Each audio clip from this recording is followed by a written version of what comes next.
Hello guys, I am Hitesh Tripathi and in this video we are going to see a tutorial video for a lead code problem from weekly contest 294 minimum lines to represent a line chart.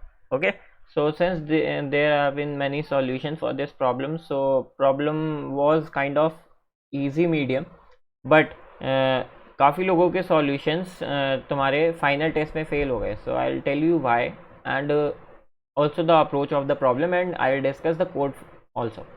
So before starting, let me just tell you some things about Newton School. As we all know that Newton School is an e-learning platform where they have different programs especially designed for you. The first and the main one was their pay after placement program. So what they do, they will train you as a full stack developer and not only this, उसके बाद वो तुम्हें placement भी दिलवाएंगे, okay, of minimum CTC 5 lakh. Okay, most amazing thing that as the name intuits that you do not have to pay even a single penny until and unless you get placed in any of the company. Okay, if you want to see their insights, how many students they have already get placed, what's their average package and etc, you can just go to the link in description. Okay, or you can also contact to the contact details which I have written in description. Okay, you can get a follow-up for their this amazing course pay after placement, or you can visit their website and explore their program. In the end, if you haven't subscribed this YouTube channel Coding Talkies Newton School, just go subscribe this and watch all the free videos since everything is valuable. Okay, doesn't matter if it's free or not. So I have content over blockchain, over web development, over programming, competitive programming, for everything. Okay, now let's start with today's video. You are given a 2D integer array stock prices where stock price I is equals to day I and price I indicates the price of the stock on day I is price I. A line chart is created from the array of by plotting the points on xy plane with x-axis representing the day and y-axis representing the price and connecting adjacent points. One such example is shown below. Okay, so question is quite clear. ठीक है, we have stock prices array जहाँ पे हमें day of I and price of I ये दो entry. ठीक है, and जहाँ पे तुम डे ऑफ आई को समझ सकते हो X coordinate of a point I, day of I is X coordinate of ith point, price of I is Y coordinate of ith point. ठीक है, अब तुम इन पॉइंट्स को इस 2D ग्राफ में प्लॉट कर दो. ठीक है, after that if you will join all these points together, ठीक है, you have to return minimum number of lines needed to represent the line chart. Like in this graph, if you will see 1 2 3 4 5 6 7 8 9 10 11 12. Okay, so for this graph it will be 12. But now what comes in here is if some points are collinear already. ठीक है, जैसे कि ये 4 points collinear थे, so to join all these points you need only one line. Okay, after that a second line, then a third line. So answer is 3. In the same way, if you will see second example, all the points are in the same line. In that case, you need only one line to connect all these points. Now if you will see constraints, obviously stock price length is 10 is 5, so we can't afford test case complexity over O of n or O of n log n, where n is the length of stock price array. Okay, fine, and day of I and price of I is 10 raised 9, so you have to somewhere take long log if you are multiplying something, or like, okay, you already understood that, I hope so. Now we have to discuss. So basically we need to know what all consecutive points are coming on the same line. Okay, suppose मैं यहाँ पे हूँ और है क्या exactly मेरे पास कुछ points given है. ठीक है, x1 y1 x2 y2 x3 y3 x4 y4. Okay, अब ये 2D और you can say xy coordinate है, xy एक्सिस है. अब इसमें मैंने एक पॉइंट ड्रॉ किया x1 y1, दूसरा x2 y2, तीसरा x3 y3. ठीक है, चौथा x4 y4. अब व्हाट्स द थिंग इज, दो पॉइंट्स तो हमेशा एक लाइन में आ ही सकते हैं. ओके, ये सेल्फ अंडरस्टूड है कि 2 पॉइंट्स हमेशा सिंगल लाइन में आ सकते हैं। मैं 2 पॉइंट्स को किसी भी लाइन से ज्वाइन कर सकता हूँ, वो चाहे जहाँ पे भी हो, मैं उनको एक सिंगल लाइन से ज्वाइन कर सकता हूँ। Okay fine. अब उसके बाद 2 पॉइंट्स तो मेरे सिंगल लाइन में आ सकते हैं, मुझे पता क्या लगाना है उसके साथ। जैसे मान लो ये x1 y1 x2 y2 एक सिंगल लाइन में आ सकते हैं, दैट इज़ फाइन। अब मुझे ये पता लगाना है उनका जो नेक्स्ट पॉइंट है, ठीक है, ऑब्वियसली इन सॉर्टेड ऑर्डर, x3 y3 उस सेम लाइन में आ रहा है या नहीं। अगर नहीं आ रहा है, in that case obviously I will increase my answer by 1, क्योंकि मुझे इस x3 y3 से एक नई लाइन जनरेट करनी पड़ेगी।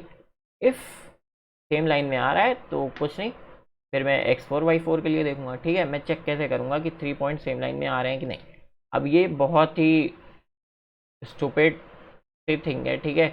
अगर तुमने मैथ्स ऑलरेडी पढ़ी हुई है, यू कैन सिंपली चेक, अगर इन दोनों लाइन का जो स्लोप है वो इन दोनों लाइन के इक्वल है, you can simply say that these three points are collinear. Okay, तो तुम्हें सिंपली कोलिनियरिटी चेक करनी है of 3 points together. If these 3 points are collinear, you have to simply shift to these 3 points, then these 3 points. if they are not, तुम्हें simply first point मिल गया ये वाला कि ये कोलिनियर नहीं है, फिर तुम्हें ये पॉइंट मिल गया। ठीक है, इन दोनों के साथ नेक्स्ट पॉइंट चेक करो। अब मेन प्रॉब्लम आती कहाँ पे है, since how do you check slope of 2 points x1 y1 x2 y2। Okay, तो y1 minus x1 sorry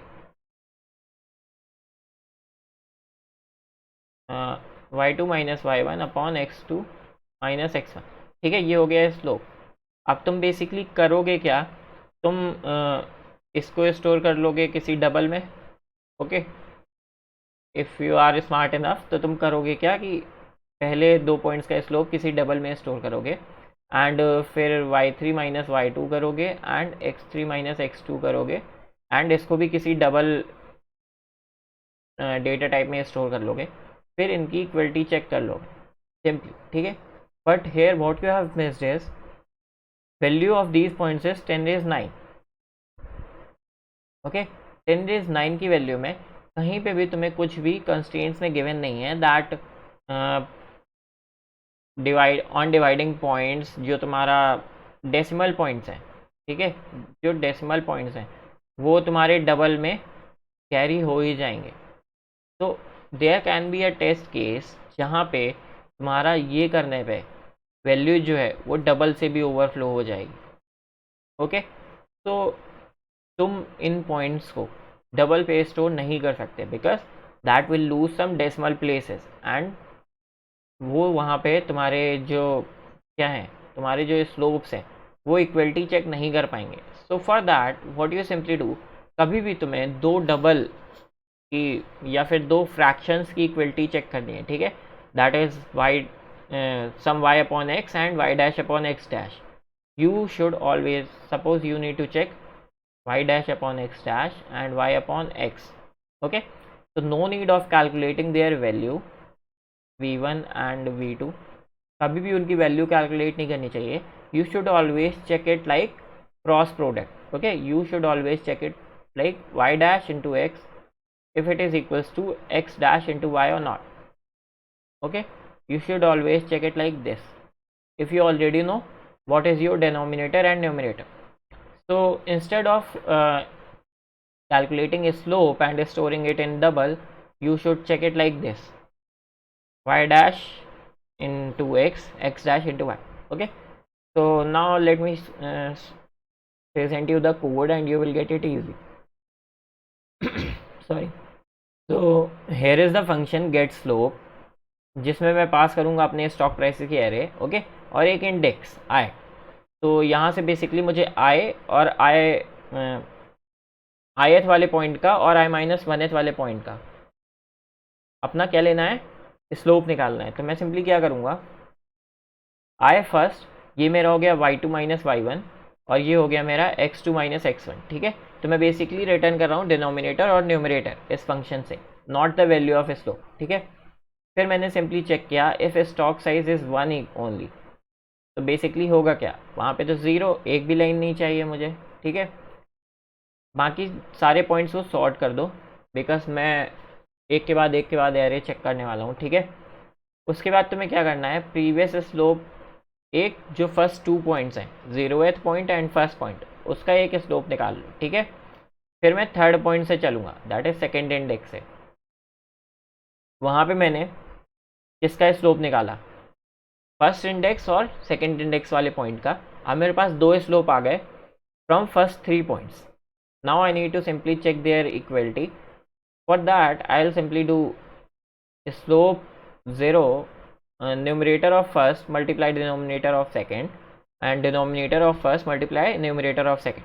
Okay, if they are equal, if they are not equal, what I will simply do, I will increase my answer by 1 because अब मुझे third point से एक next line बनानी पड़ेगी। And दूसरी चीज़, मैं अपने previous slope को इस करंट स्लोप से अपडेट भी करता जाऊँ in the same step. Okay fine. So in the end, simply print number of lines. If you still have any doubt in this problem, what you can simply do, you can ask me in comment section. Okay, you will also get a tutorial for next problem, that is hard one, in the same YouTube channel only. Just go subscribe this YouTube channel and like this video and share this to your friends.